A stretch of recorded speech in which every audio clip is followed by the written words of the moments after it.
let me start off with something a little more refreshing. Alex Dyson is a former ABC Triple J presenter who's running as an independent candidate in the safe Victorian Liberal seat of Wannon. And this is his election commercial. Hello, my name is Alex Dyson and I'm running as the independent candidate for the seat of Wannon in the federal election. And here are my policies by the medium of interpretive dance.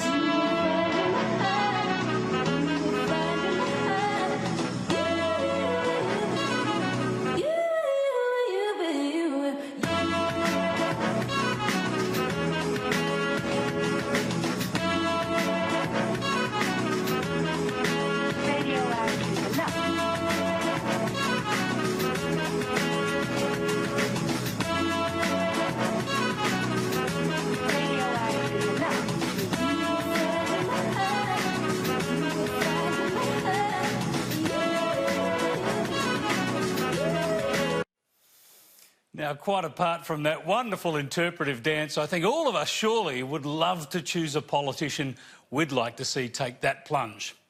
Now, back at Dyson's former employer, the national broadcaster is heavily promoting its Vote Compass project. It's a joint venture with a Canadian firm that the ABC has run over the past few election campaigns, past federal campaigns, that is. Essentially, it's a voluntary opinion survey. It measures people's attitudes to a range of political issues decided and fashioned by the ABC and its panel of academic advisors. Apart from hoovering up information, it tells participants where they sit on the electoral map, whether their views tend to match Liberal, Labor, Greens or One Nation. It's good fun. I've done it a few times and answered differently every time to see where it leads me. And that's the problem, really. It's a self-selecting digital sample, and who knows how many of the almost million responses are from the same people or from people under 18 or non-citizens or people just having a bit of fun like me. But the ABC then uses the responses as the basis for extended news reports such as this one on gender quotas. Vote Compass shows that women overwhelmingly agreed there should be rules to try to get equal representation in Parliament. Men, on the other hand, are split.